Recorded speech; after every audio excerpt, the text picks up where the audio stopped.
Very good morning, students. Today we are going to start new chapter, that is normal subgroup.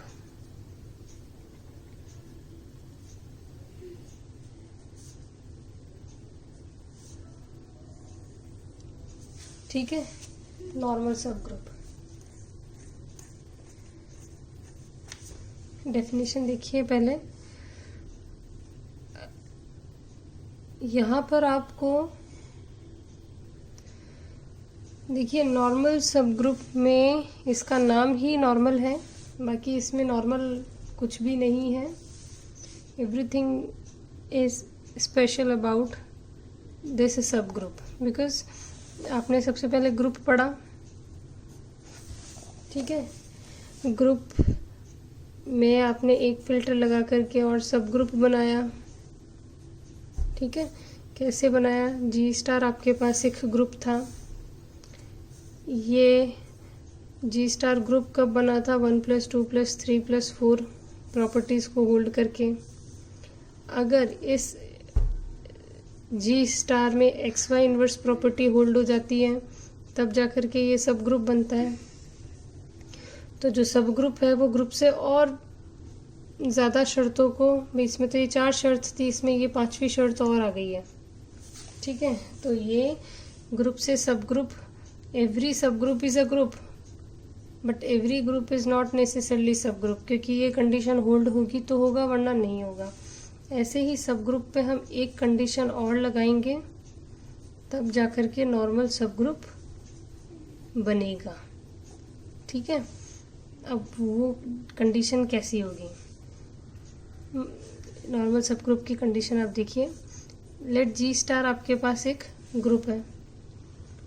I guess book की हमें ज़रूरत नहीं है, हम इसी पे ध्यान देते हैं।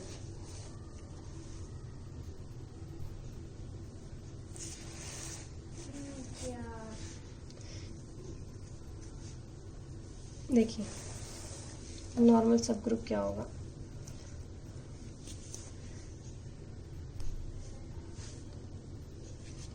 जी स्टार आपके पास एक ग्रुप है, ठीक है। N be a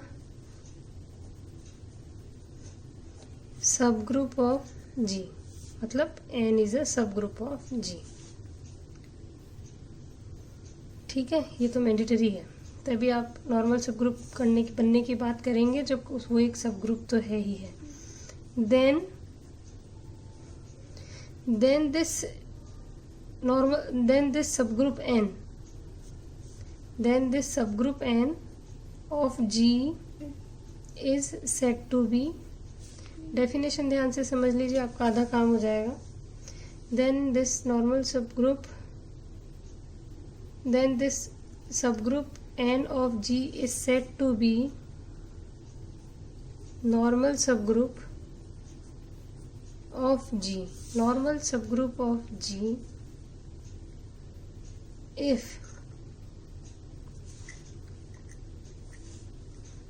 nx is equals to xn, where all x belonging to G, ठीक है। ये कंडीशन होल्ड होनी चाहिए। देखिए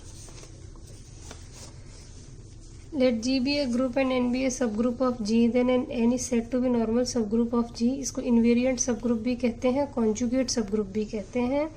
if nx is equals to xn for all x belonging to G, ठीक है। Definition first. सेकेंड डेफिनेशन देखिए। Let G be a group and N be a subgroup of G, then N is said to be a normal subgroup of G। Second definition देखिए, ये ज़्यादा important है। Definition ये वाले definition तो आपके कई थ्योरम प्रूफ करने में काम आएगी, और जो अब मैं आपको बता रही हूँ ये ज़्यादा जनरल है।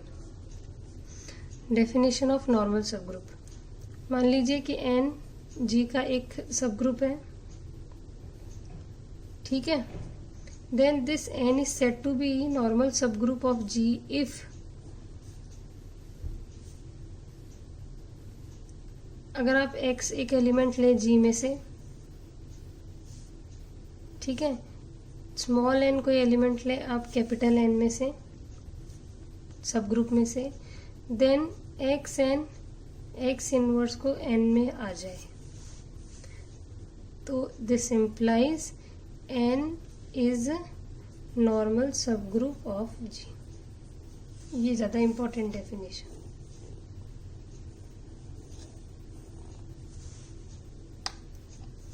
एन सब ग्रुप है G का, if for x belonging to G n belonging to n xn x inverse belongs to n हो जाए, तो इस n जो कि एक सब ग्रुप था उसको आप नॉर्मल सब ग्रुप कह सकते हैं।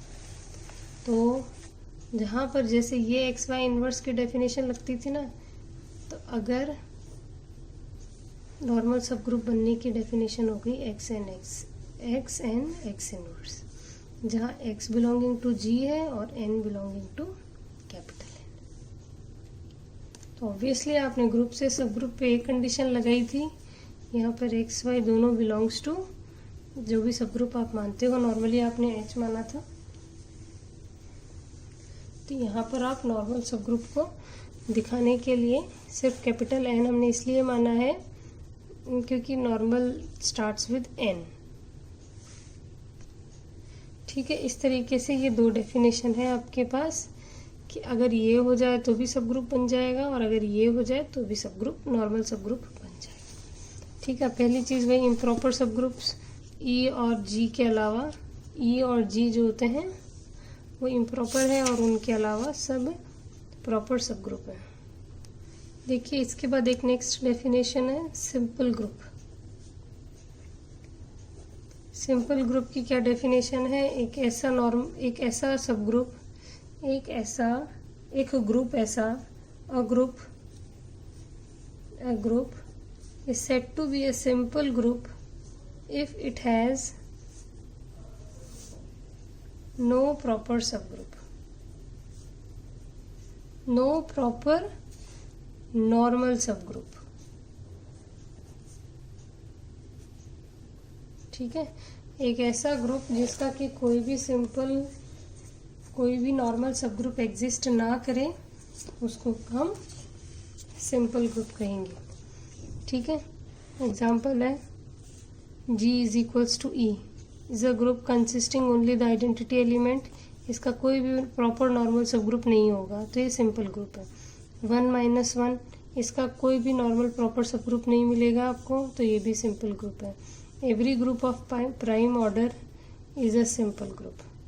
ठीक है, ये आप पढ़ लीजिएगा, एग्जाम्पल ही है। अपन इस पे आते हैं, सम प्रॉपर्टीज ऑफ नॉर्मल सब ग्रुप। पहली है कि G एक ग्रुप है एंड एक सब ग्रुप है। देखो आपकी थ्योरम का स्टेटमेंट है, फर्स्ट थ्योरम का, some properties of the normal subgroup. ये देखिए, some properties of the normal subgroup.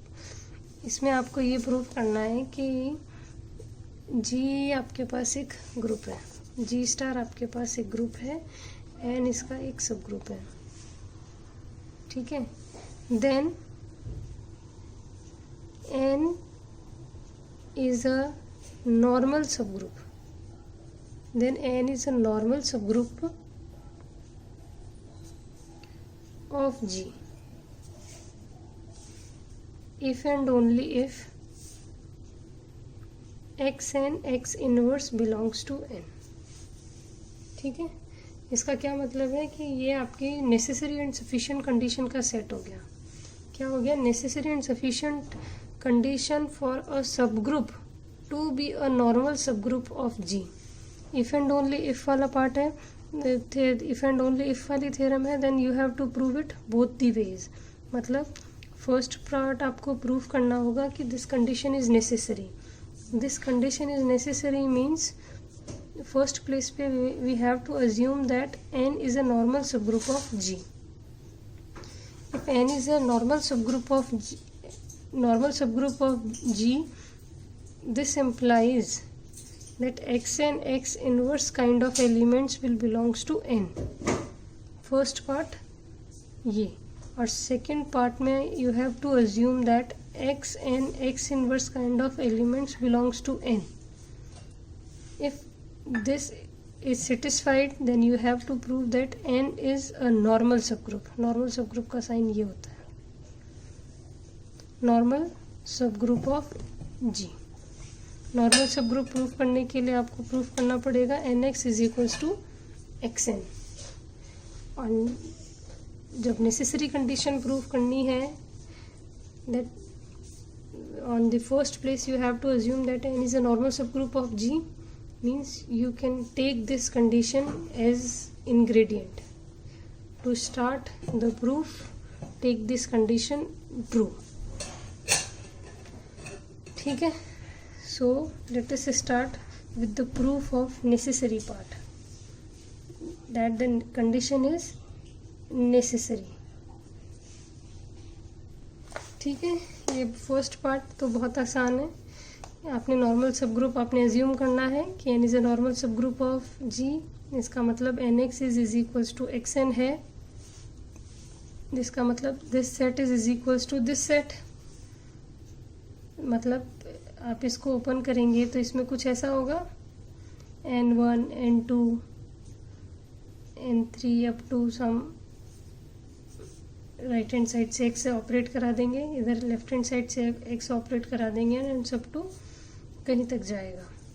इसमें से अगर if I take any element from this set, suppose I take nx from capital Nx, then this element अगर ये set इस set के बराबर होगा, दिस इम्प्लाइज दैट इसका आप कोई सा भी एलिमेंट पिक करेंगे तो इस सेट में आपको कहीं ना कहीं पर मिलेगा. तो मैं रेंडमली ले सकती हूँ that nx is equals to some xn1. Correct.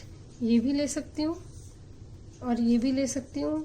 इधर से पिक करूँ मैं, अच्छा मैंने उल्टा ले लिया है, इधर से nx, ये और इधर से लेती हूँ तो ऐसा हो जाएगा xn is equals to some n1x. दोनों ट्रू होगी.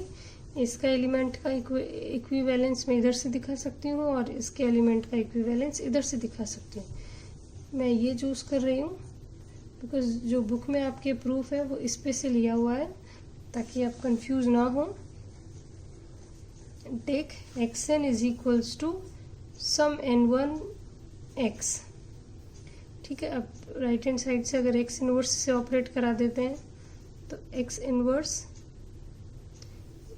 या लेफ्ट से तो करा रखा है, हम राइट हैंड साइड से कराते हैं, तो xn x inverse is equals to n1x x inverse. Fine. ये सब ब्रैकेट में चलते हैं. एसोसिएटिव प्रॉपर्टी से ये सब ओपन होंगे. n1 x ये इसके बराबर हो गया. ठीक है. तो xn x inverse is equals to n1, और n1 किसका एलिमेंट है? कैपिटल N का. This implies xn x inverse capital N में होगा. यही प्रूफ करना था. तो this condition is necessary, means if n is a normal subgroup of G, then this will be automatically satisfied. You need not to prove it every time, because once you have proved it as the necessary part, means for the next theorem you can use it as a result. Second part is that this condition is sufficient. Sufficient means if you assume this, then prove this. xn x inverse is belonging to n. This implies n is a normal subgroup of G. ये आपको proof करना है. Normal subgroup, this is verbal statement. Mathematical condition for the same statement is nx is equals to xn. That's it. Simple है. देखिए आप इसका proof. Let n be a subgroup of G such that xn x inverse belongs to n.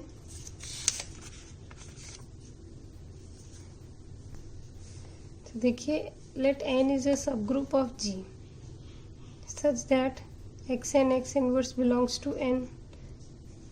For each x belongs to G and n belongs to n. Now you have to take that this is true and you have to prove this. तो n को normal subgroup proof करना है. सब group आप इसे मान के चलेंगे कि दैट इट इज़ अ सब ग्रुप, क्योंकि जब तक सब ग्रुप नहीं होगा नॉर्मल सब ग्रुप तो होगा ही नहीं। ठीक है, नॉर्मल सब ग्रुप ऑफ जी। और नॉर्मल सब ग्रुप शो करने के लिए you have to prove nx is equals to xn for each x belonging to G. और दो सेट को आप बराबर इक्वल कब शो करते हैं? When one is contained in other, that means nx is contained in xn। when nx is contained in xn and xn is contained in nx for each x belonging to g। now क्या करेंगे? Late शुरू कैसे करेंगे? we will take small n some particular some any random element from capital N। ठीक है, अब इससे आप nx बनाओगे, nx टाइप का एलिमेंट कैपिटल nx से बिलोंग करेगा ही करेगा। ये आपको गिवन है कि x n x inverse belongs to n for all x belongs to G. ठीक है, since y is equals to x inverse belong to G, मान लो कि x में g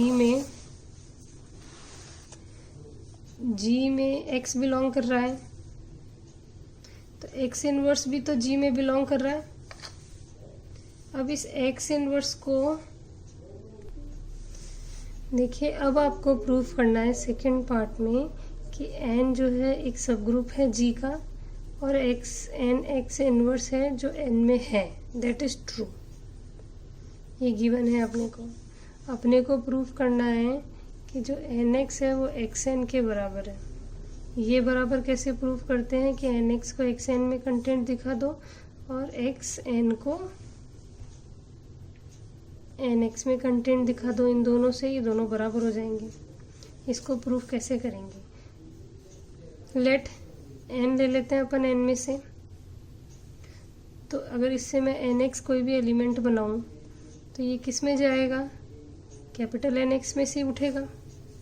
और ये तो मेरे को ऑलरेडी गिवन है कि जो x इनवर्स है वो n में है, चाहे मैं कोई सा भी x ले लूं। ठीक है, अब देखो x g में है तो x इनवर्स भी g में है। अब इसमें इस x इनवर्स को y मान लूं, अगर मैं x इनवर्स को नया नाम दे दूं y, तो y इनवर्स क्या हो जाएगा? x इनवर्स का इनवर्स, जो कि क्या हो जाएगा? x।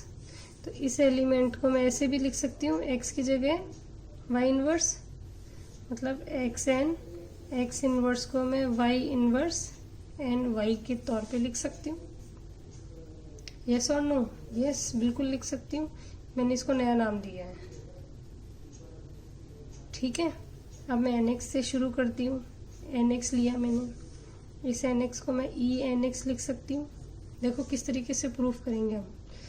nx, ये वाली थ्योरम में आपको ये याद रखना पड़ेगा। अब को मैं x इनवर्स लिख सकती हूँ, nx अपनी जगह पे रहेगा।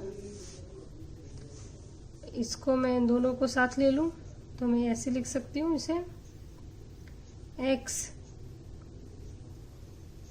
x को तो मैंने ये लिख दिया और x इनवर्स nx लिख दूँ। तो इसको मैं x y इनवर्स लिख दूँ यहाँ से। ठीक है, y इनवर्स लिख सकती हूँ। ये किसके बराबर होगा? x y इनवर्स किसके बराबर है?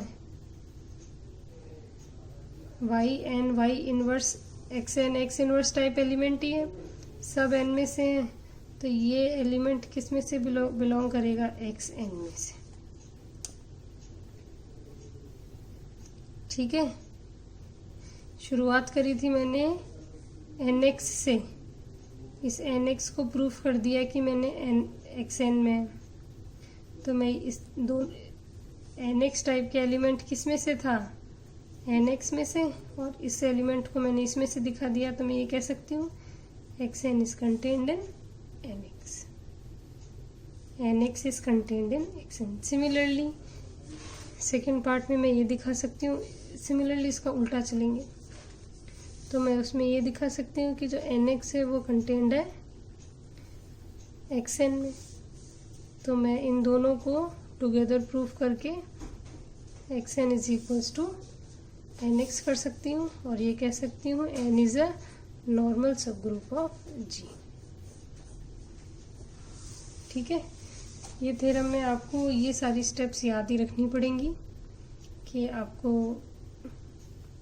वैसे तो ये आप चाहे तो याद करें, अदरवाइज सारा का सारा लॉजिकल है कि अगर मुझे NX को कंटेंट दिखाना है NX में XN में, तो मैं NX में से एक एलिमेंट लूँगी और इसको इसमें शो कर दूँगी। NX में से मेरे पास चॉइस ही नहीं है, NX टाइप ही एलिमेंट लूँगी मैं।